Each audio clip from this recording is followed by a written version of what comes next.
good morning to Charlie Brooker. Good morning. Good morning, how are you? Trying to deal with the fact that it's the morning. Right. Do you not do mornings? Do you not like it? Well, I'm not great at mornings, but now I've got 2 young kids. I don't really get much say in the matter. What time are they up? They get up at, well, one of them, now they're getting up at normal o'clock, like sort of 7. I was awake before them. But one of them went through a habit of getting up at 5 a.m. and sneaking downstairs and playing video games. I like that. Which was slightly terrifying. It just Really terrifying. Because what time do you put them to bed? Because my friends who've got kids are always like, oh, they're up at 5. And I'm like, yeah, you put them to bed whilst the One show's on. They've had like 10 hours sleep. Yes, but they're little humans. They need that you put them to bed really early and they get up they get up at 7. That's just what they're like. They're irritating. You have to put them to bed at 7. The earlier you put them to bed, the sooner you are free. You're like, it's 4 p.m. night. I guess it's great with the winter nights drawing in. You can get them in bed about 3:15. Yeah, just lock the door. Yeah. That's bad parenting. Really bad parenting, yeah. We've got to talk about Black Mirror because it's back on the television. Well, it's on Netflix. Yeah, it's made the change. Yeah, it's made the shift. So it's in the cloud, I suppose you'd say now. It's not just on television, is it? It's on screens. Yeah. It's on devices. It's on devices or your tablet. Yeah. You're kind of like the Paul Hollywood of highbrow great television. What with does the change. that mean? Well, he went from BBC One to Channel 4. Yes. You've gone from Channel 4 to Netflix. Yes. Do you feel like Paul Hollywood? No, because because I mean the Channel 4 told us to go and get co-funding from the Americans, and we did. We didn't. It wasn't like Netflix came out and said, "Here's a check," and we ran away towards it, going, "Bye, Channel 4." It wasn't that at all. So no. I don't know quite what happened there. No. Channel 4 told us to go and get American co-funding. We went out and found it, and then they couldn't work creatively with Netflix, so it was sort of. And also, they needed the money, didn't they, Channel 4, for that tent for him to live in on his own. 15 million quid, that tent. Yeah. Hope it's just 10 weeks of him on his own, waiting for bakers to show up. That would be amazing. That would be great TV. That would be incredible TV. But I watched an episode, a little link that I could watch last night. So I got to see the Nosedive episode. Good. And it immediately, and this is why Black Mirror is great, because it makes you think. Like, usually you watch television as sort of, well, a lot of television. To not think. Well, yeah, you watch it as an escape. If you've been at work all day, you think, oh, I'll just watch this nonsense. But Black Mirror always makes me think and talk about things, which is why we love it. And it immediately changed my routine, because usually this one's all about social media and all about like how obsessed with your phones are and what people think of you via social media.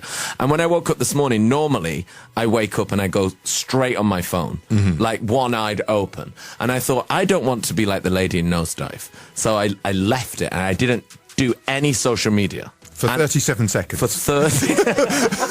But I didn't do it till I got in the car, which is a good half hour. Right. Where usually I'm late for work every day because I'm seeing like, oh, they liked my picture. Right. But I mean, it does get quite ludicrous in Black Mirror. It gets like to the next level, but it's not a million miles away from what's going on right now. No, it's always it's a sarcastic version of now. Yeah. Usually. Yes, and in that episode it's Bryce Dallas Howard plays a character called Lacey, and it's a world in which everyone and everything is constantly ranked out of 5. And so she becomes absolutely obsessed with projecting it's kind of like a bland Stepford Wives kind of world. Yeah.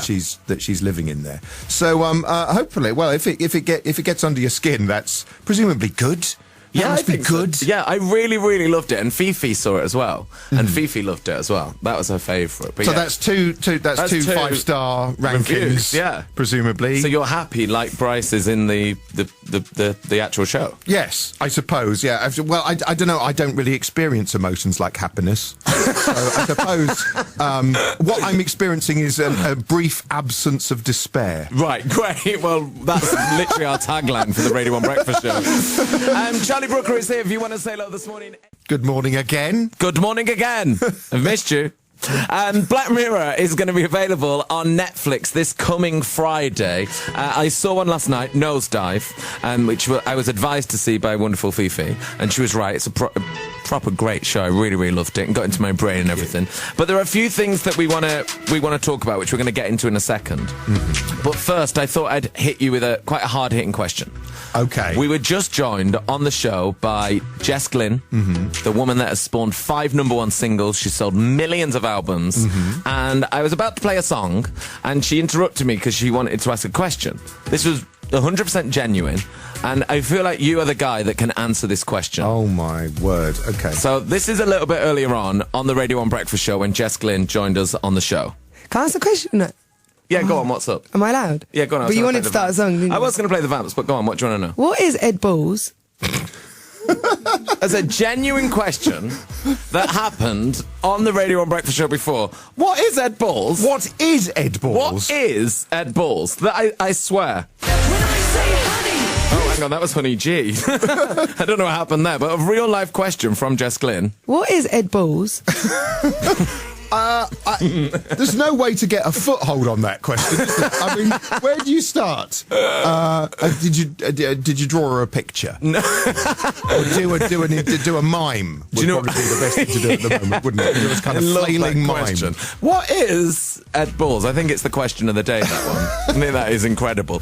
I wanted to talk to you because you did an episode that was similar on Black Mirror. It's kind of similar to, like, you know, the X Factor or like reality talent TV shows, 15 Million Merits. Yes. Do you like watch all of these shows, I guess, for like research or enjoyment or hatred? do you sit down and watch Strictly and X Factor and see all of that? I don't watch most of the talent shows because I feel like I've seen every single episode that has ever been or ever will be. And so I kind of avoid them just through familiarity. I often have to watch them when I'm doing, like, if I'm doing my wipe shows or I'm doing an end of year show that's coming up, so I'll have to watch some of it at some point, so I know I'll put it off and watch it then. I do watch things like The Bake Off and The Apprentice. I'm sort of a sucker for those. I did watch Ed Balls doing the Charleston. What is Ed Balls? Yeah, and that's what was going around in my head. While, in fact, he did deconstruct my notion of what Ed Balls is during that dance. So that's actually a very deep question she's asking there. We don't even have time for it because we're off air at 10. We can't get into it. Yeah, and we wanted to ask you as well. You had a wonderful prediction about David Cameron. Do you have any predictions for Theresa May?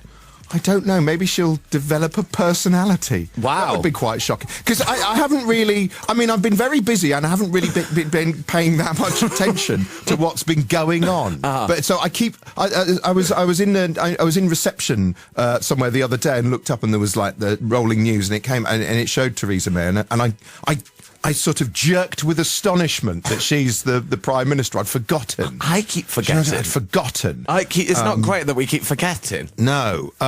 So I've got to do an end of year show, which means I'm going to have to catch up on all of the news that I've sort of missed. So I'll probably have to make my predictions then. I'm sure it probably wouldn't be a pleasant prediction. I saw a show last night on Channel 4, I don't know if you saw it, and it was all about people's faces and how you judge people from the shape of their faces. At least they're doing a show about people's faces. Yeah, it was great.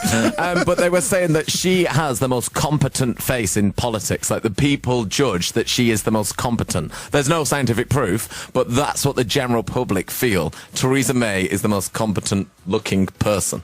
Well, that's something. That's Where did Ed Balls come in there? Or is it just people going... What is Ed Balls? People in the street just like, what is Ed Balls? What's going on? I guess this year, like, British politics has been so intense and so crazy and changing day to day. I bet when you're trying to spoof it, you're like, we don't really need to do it because it's sort of mad already. It's genuinely... tricky to get everything so polarised and extreme at the moment. I miss a few years ago when everything was meh. Right. Do you remember that when everyone said everything meh? Yeah. Everything's and now everything's brilliant or awful according to people. Right? And there's sort of it's everything. I think it's because on social media you're encouraged to perform an extreme and strident opinion, and it means there's very little middle ground there. Yeah. And I guess characters like Donald Trump. I mean, if you wrote that for an episode of Black Mirror, you'd be like, that's overwritten. Yeah, That's no, too much. There's no way you would. You'd stop at the hair. Do you know what I mean? You wouldn't go. You'd start describing him. He looks like an experimental pig man with bizarre sort of candy flock, hair like a gas, that sort of a cloud that's collected around the mountain of his head. It's like gas. You wouldn't. We did an episode. We did do an episode. We did a Black Mirror episode in a previous series about a cartoon bear that runs for office, and it was a comedy character that becomes an anti-political mascot. And one of the criticisms at the time was, well, people wouldn't really vote for that. It's too crude. It's ridiculous. And then you look at Trump and that kind of phenomenon, which is going on around the globe, and you think, oh, maybe it wasn't realistic. Maybe the bear enough. had a chance. Maybe the bear was in with a shot. Maybe get the bear out. It doesn't win in our episode. That's a spoiler. It came third. Oh, wow. Yeah, so, but it discredited the entire process just simply by taking part.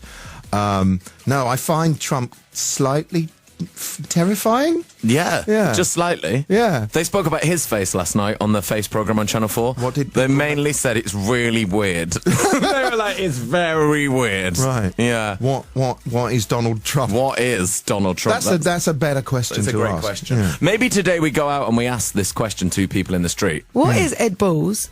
I would be up for that if we could do that today after the show. I want to see what shapes their mouths pull as they start to answer that question. Because that's one where you don't know what to do with your face when somebody asks you that. Yeah, it's the what. I think who is Ed Balls would be a fine question. It's the what. What is Ed Balls is a brilliant question. I'm still debating that. I'm sure he is. Yeah, he's at home practicing his rumba, wondering that himself. And well, Black Mirror is going to be available on Netflix from Friday. There's going to be. Are they all going up at once? Like all 6 episodes go up? They all go up. They don't like us to say drop. They all get published. They all appear. Yeah. They materialise. Yes. Around the world in one instant. That's what's weird. Literally, somebody pulls a lever or something. And it just happens. It's just there. It's like having a magic cupboard in your house. Well, a lot of people are excited about this. Mark from Bristol's been on. He's super excited about it as well. As is Beth. Sophie says, I'm obsessed with Charlie Brooker. So happy to hear him on Radio 1 this morning. Counting down the days so I can fill the Black Mirror-shaped hole in my heart. There's not many days to count. Yeah, luckily. One. Tomorrow. Count down the hours. That would be more useful. Well, thank you, Charlie. Thank you for coming in. And everyone, make sure you check out Black Mirror, available in the ether on Netflix from Friday.